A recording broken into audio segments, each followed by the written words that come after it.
Divergent thinking is a thought process used to generate creative ideas by exploring many possible solutions. It typically occurs in a spontaneous, free-flowing, non-linear manner, such that many ideas are generated in an emergent cognitive fashion.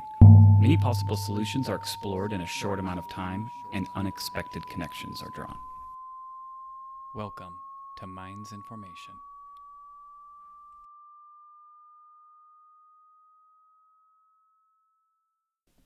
All right, we're back. You just get me today, doing this one solo to catch up a little bit. Had to fix a few things up. I quickly realized the computer I had before was not going to make it. I think I'd bought a little Chromebook just for school, like I just needed it for college, so I didn't worry that much about it. Had like a 256 gig hard drive, which is crazy small, like 8 gigs of RAM, so it just wasn't going to cut it. If I tried to do anything with video or record or edit, it was like a nightmare. So yeah, that wasn't going to work. But anyways, nobody really gives a fuck. We're back. We're going for it. And just like I would if someone was here, we're going to start it off with question of the day.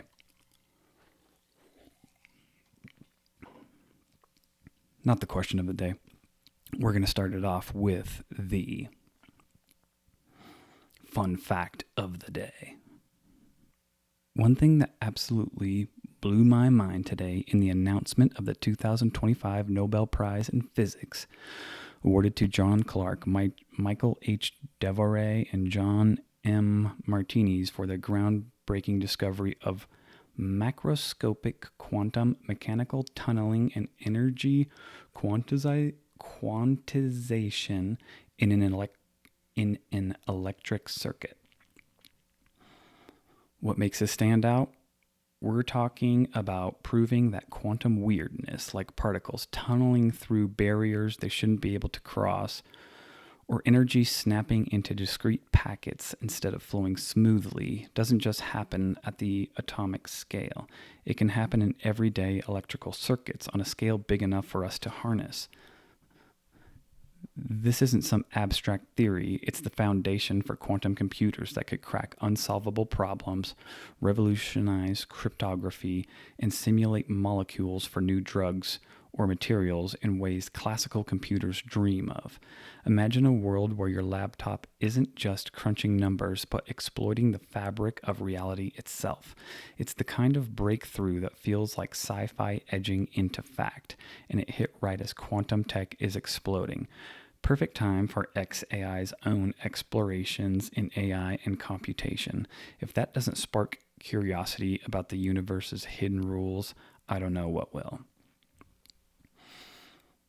That is a lot.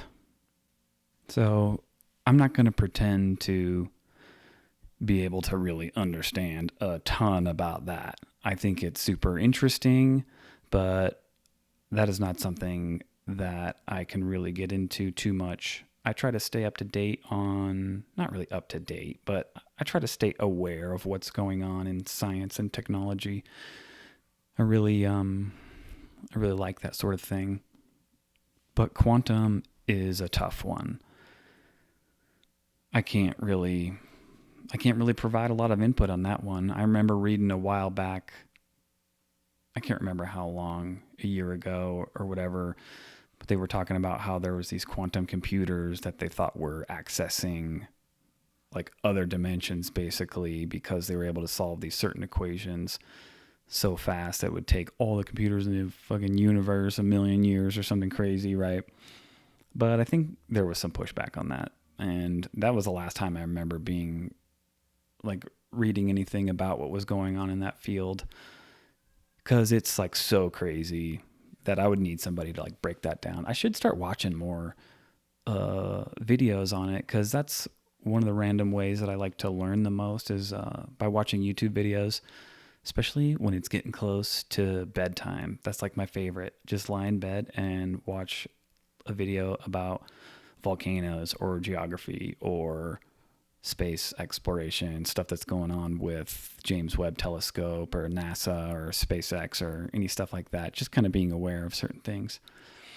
So maybe I should start mixing some quantum videos in on that, try to get a little bit more up to speed, because I know the predictions are that it's going to unlock like an insane level of compute, something that we can't even imagine. And I think people are starting to kind of understand how important compute is with the whole AI race going on. You're hearing people talk about we need a whole bunch of compute and we need a whole bunch of electricity. So there's going to be this mad scramble for power and compute. But then, yeah, with something like quantum, who knows what happens there? All I know is it's super trippy either way, because it seems like technology is already moving at a ridiculous pace, and the writing is on the wall for AI to keep taking over more and more things, for robotics to keep taking over more and more things. So already you can quickly see, I think, that life is going to be changing fast. And how that all pans out is obviously TBD, right? We don't really know, for better or worse. Could be amazing. We could enter into this new age of like crazy abundance and everyone's pretty much taken care of, and I don't know. That's like the ideal way of looking at it. Everyone focuses on creativity and family and just enjoying their lives, right? Exploring whatever you want to explore and pursuing whatever you want to pursue.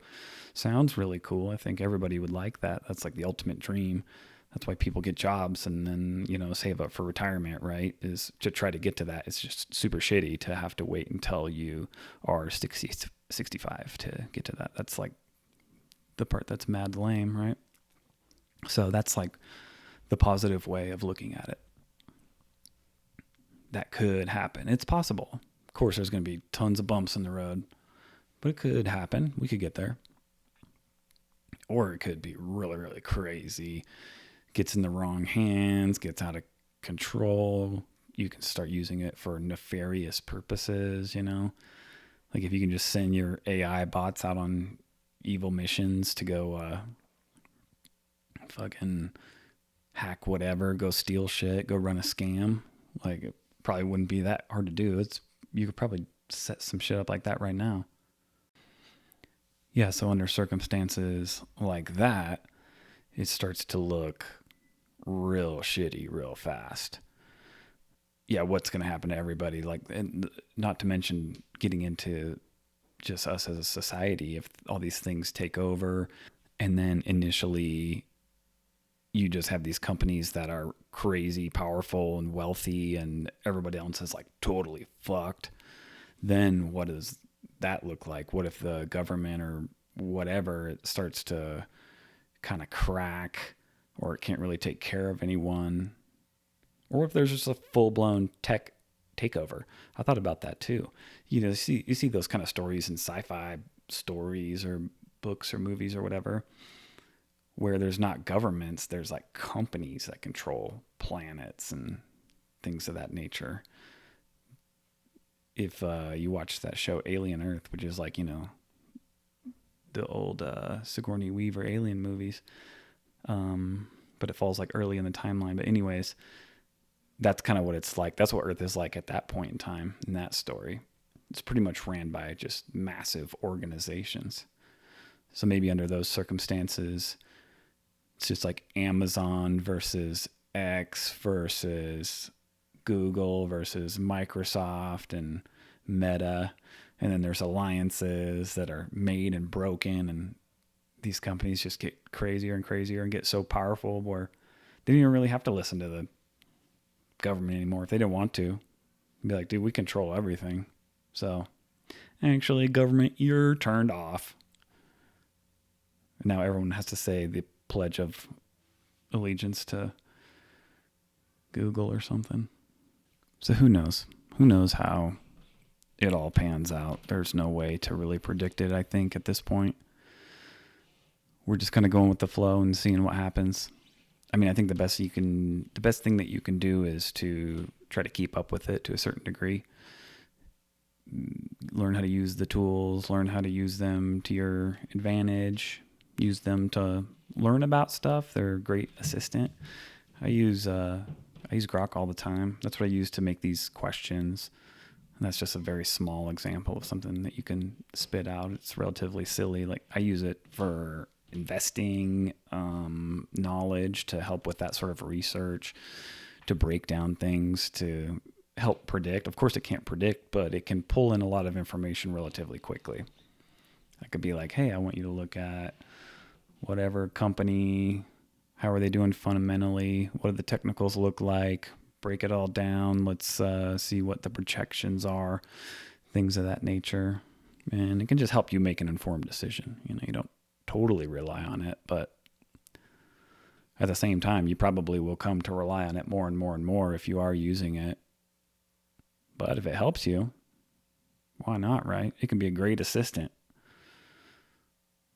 And it weirds people out a little bit, but dang, it's super helpful. It really is. So get on board. Get on board with the robots. It's coming, whether you like it or not. Then everyone will have a little house robot or start becoming more and more common. That'll be a trip too. But if your house robot was legit smart and capable, and it has access to the internet, so it can look up everything, again, like we're talking about with the AIs already, they can gather information really quickly. And then it's mobile. Like how capable could it really become? Could I be like, robot, build me a shed in the backyard? And it's like, all right, here's your quote on getting all the materials delivered. I'm like, okay, I approve, robot, go for it. Put in an order for the hardware store or whatever. Put in an order at Lowe's and get it all delivered. Robot's like, totally. All your shit gets delivered. And then your robot totally builds like a great shed because it's like watching YouTube videos super fast, basically. We're just absorbing all the information like all at once. It's like a Matrix thing. So I wonder how long it'll be before you have that. If I had to make a prediction for that level of capability, 20 years. I could be wrong, could be faster, but 2045, that's my guess. Where you have an assistant that is that capable. You can basically take care of everything. Be pretty nuts. But then what do you do with your life and your time? If you could do whatever you wanted and all of your time was your own, it sounds really sweet, but it's actually a little bit difficult. I took a whole year off not too long ago. And it was sweet. I had a great time. Did a bunch of snowboarding, did a little fishing, played a shitload of video games, and just like hung out. I would go, try to make a little extra money here and there because I'm just that way. I like to have extra money coming in if I can. So I'd go ride around, drive Uber, stuff like that. Look for little side gigs, side hustles type thing I could do. But without having like a real plan locked in, it is kind of weird. It's like you have so much time on your hands and you do all the little things that you want to do and you knock out your to-do list, you do your house chores, you're like, I'm going to go tighten this doorknob and go paint this little side wall or whatever. But then you knock everything out relatively quickly and it's like 10 a.m. It's like, okay, exercise, go to the gym, cool. Taking care of yourself, which is great, but now it's like lunchtime and you have your whole afternoon. So sometimes, again, it's awesome. Then you take that afternoon, you go for a hike, and then you go pick up the kids and you hang out with your family, Sometimes it can be really dope, but sometimes you can have so much time on your hands that it can get a little crazy, just a little bit. So, I don't know, something to think about. And then when everyone is doing that, I guess it just takes time. Be like societal shift. Because now that I'm thinking about it, part of the reason I had so much time on my hands and it was kind of boring and lame sometimes is because everybody else is working. So you can't just be harassing your friends at work. I would already harass Jessica enough. She'd be working remote, doing her thing. And I'd just literally just poking her like I was her brother. Like, what are you doing? What are you doing? You should stop working. Go fuck off with me in the backyard. How about that? That sounds way better than doing your job. But if everyone was like off and had the same thing going on, that would be pretty dope. Because everyone's chilling, everyone's having a good time. You can just be hanging out with your homies. That don't sound too bad at all.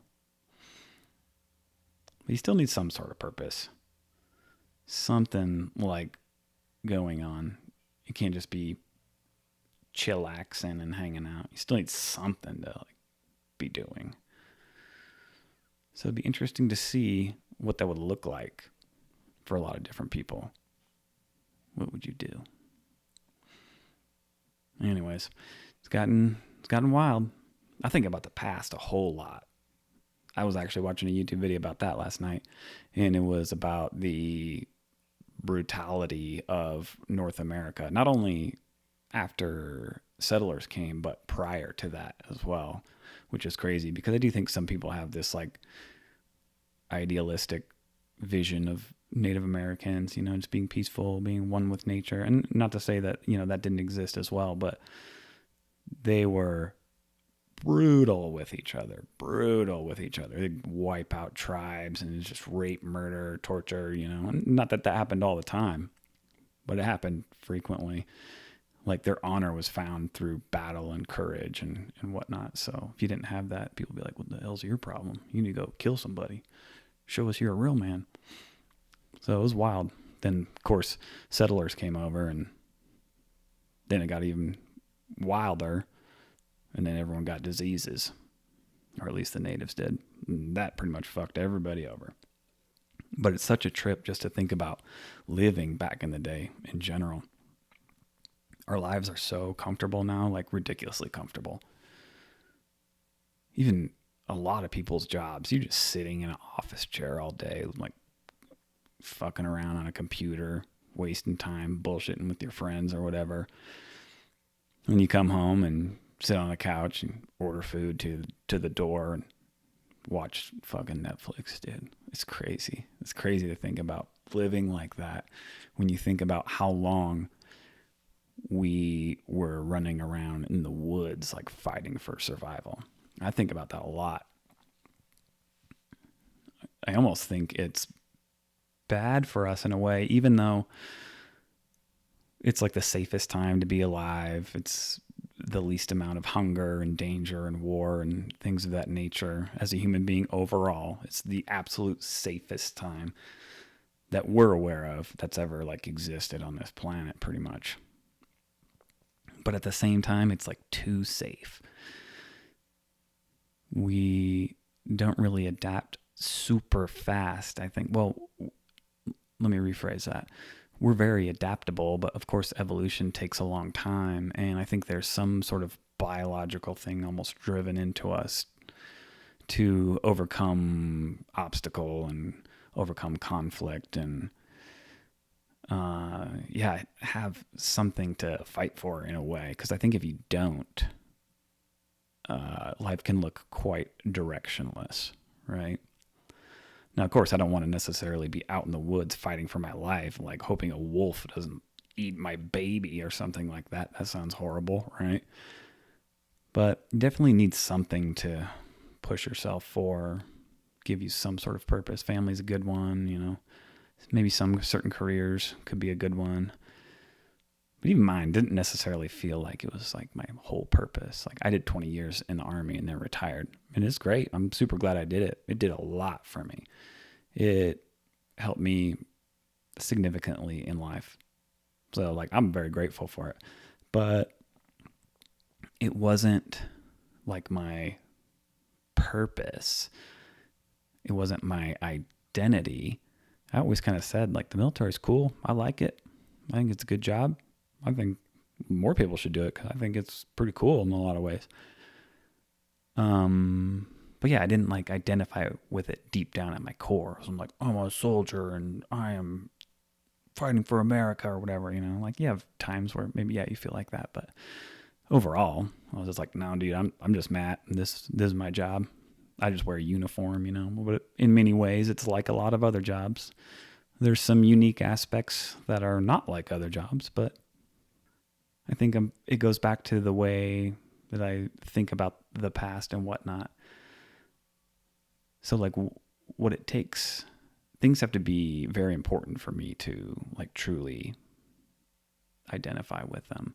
And that's like very few things. It's just people. That's really the only thing. And I have to know you really well. It's of course like my family and my close friends. Like ultimately that's literally the only thing I care about. Anything else is just like, meh. This is just what's going on right now. Even though, of course there's other things that are important. But deep down, that's the only one that actually matters. But yeah, life is too easy, I think, in a way. We kind of need problems, otherwise we create our own. I think that's part of the reason why so many people have more like mental problems these days, is it's like baked into us a little bit. So in absence of real legit problems, we almost create our own. And I've certainly done it. I've done it a bunch of times. To be in my own head, like going crazy. And it's shitty. It's super shitty. That wouldn't exist nearly as much if you're running around in the woods trying to find a shelter for the night. You wouldn't really have time. There's something about being busy that's good. I've always found that. Too much stillness is, I don't know, not necessarily good for you. There's a balance for everything. But what do I know? I don't know what I'm talking about. I'm certainly not giving advice. I'm just bullshitting here. Anyways, the show should be back on. We should be getting some more people in here. Still kind of fine tuning the process. I never did video and stuff like that when I was doing this before. It was always audio only. So still kind of refining how all that is going to look. But good news is it should just keep getting better. So that part's exciting. Maybe I'll get some decorations up here at some point, Might even paint the wall. We'll see. Anyways, catch you next time. Thanks for listening, everyone. Please make sure to like, comment, and subscribe. It really helps the show out. See you next time.